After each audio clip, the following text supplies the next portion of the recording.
Hey, what's going on, ladies and gentlemen of the internet? My name is Doodles. Now this is a tutorial about something very cool that I found out recently and something that I didn't even know could be done.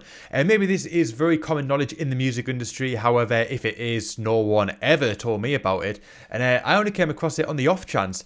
You see, recently I've been working on a cover of Atlas Rise by Metallica that I am going to be doing in collaboration with Jassy J from the YouTube channel JJ's One Girl Band. If you haven't checked her out already, check her out. She's absolutely awesome. Anyway, I am recording the stuff for it. I'm recording all the rhythm stuff, and that includes recording the bass, which I do in all my covers. I always play everything in my covers except the drums, which are done in Easy Drummer. However, this song has a 5-string bass, and I only have a 4-string. And as a lot of you will know, if you tune down to B using a 4-string, it tends to sound very floppy and very muddy. And I tried it and it's just not going to work with this one. So I've really been putting this cover off because of that.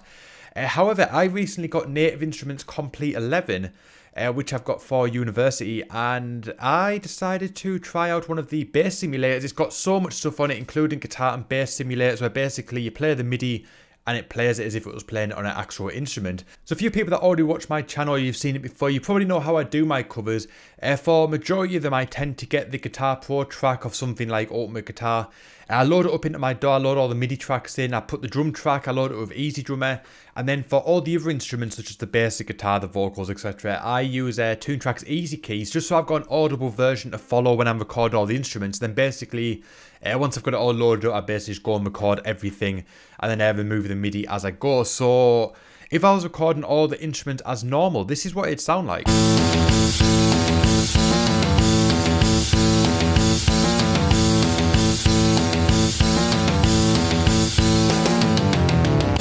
So as you can hear, that is just a load of keyboard tracks from Easy Keys for the bass and guitars, and then I've got Easy Drummer on the drum track. But I thought I would try something, seeing as though I don't have a 5-string bass, I can't tune down to low B and get the low notes that I needed in this track. So I installed Native Instruments Scarbee Pre-Bass onto my computer, and I loaded it up, and when I tried it, this is what the bass sounded like. I'm just going to play just the bass on its own first.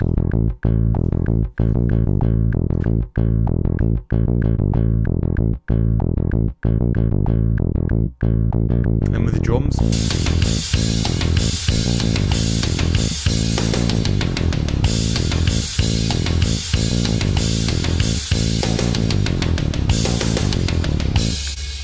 So as you can hear, it sounds pretty fake. There is a lot of settings you can tweak, and I think if you spent enough time with it, you could make it sound quite a lot like a human was actually playing. I think you get a lot more realistic feel out of it, but just on its own, it sounds alright. And I think especially once you start putting the distorted guitars over it and stuff like that, I think it would mask it enough that you could hear the bass track was there, but you wouldn't be able to tell as much that it's not a real person.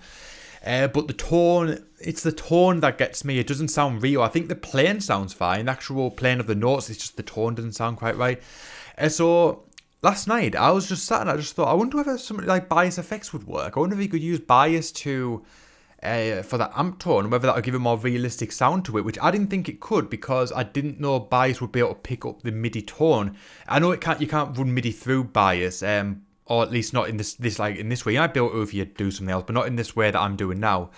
But I didn't know that even if you play the MIDI track, and obviously you can hear the audible MIDI, whether if you run something like bias effects or maybe like Guitar Rig or something through it, that it would change the tone. But I decided to give it a go, and I just used my bass tone that I use. This is pretty much what I use for all of my own music, and this is what I got. This is the result. I'm just going to play the bass on its own.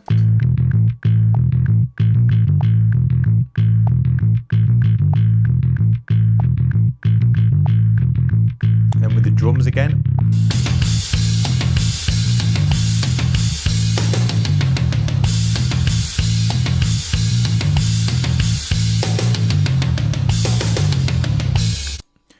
So as you can hear, it sounds a lot more realistic. Obviously, it's still not being played by a human, but I think the guitar tone with the bass amp tone of bias effects, I think that it has a more realistic tone. It's the same one that I use all the time, so I think it does make it sound a lot more realistic. And I think especially when you plug a bit of like EQ and compression, stuff like that, I think you would really get a more realistic feel to it. And I imagine it will probably work the same with guitar tones. I know Native Instruments has guitar simulators as well. and many other things like that. So I reckon bias effects would probably work for them too. I don't know the results. I'm going to try it, but for at least for the bass, this is definitely something that I am more than happy to work with. This is not something I'm going to make a habit of doing in my own music though. I like to record everything. I like the human feel that you get. However, for something like this where I'm not in a position to record the 5-string bass, then this is definitely something that I could work with and something I'd be more than happy to use. And whether I'd use it on the guitar, I'm not totally sure. Maybe if there was a bit that I didn't need to play on camera, that was in the background, maybe like a really fast pick and riff where I played some lead over it, maybe I'd use it in the future. But the guitar itself, if I did it with a guitar, that's something I would really try not to use unless I had to do it, because I think it would be a lot harder to fake the guitar. However, I'm going to find out. I'm going to install the guitar version, and I'm going to do the same thing. So make sure you check out that video out, because I'll be uploading it on the channel and I'll be showing you the results for that. So yeah, if you didn't know about this, there you do now. And who knows, it might come in handy for you down the road. And let me know what you think of it. Let me know if you knew about this already. Let me know if this is something new you've learned, because it's definitely something I've learned. And if it's a well-known thing in the music industry, no one told me, and I wish they had, because this would have saved me so much hassle for many of the covers that I've done in the past. But if you've enjoyed this video, make sure you hit that like button. If you're new to the channel, hit that subscribe button. My name is Doodles. Thank you so much for watching, and I'll see you guys next time.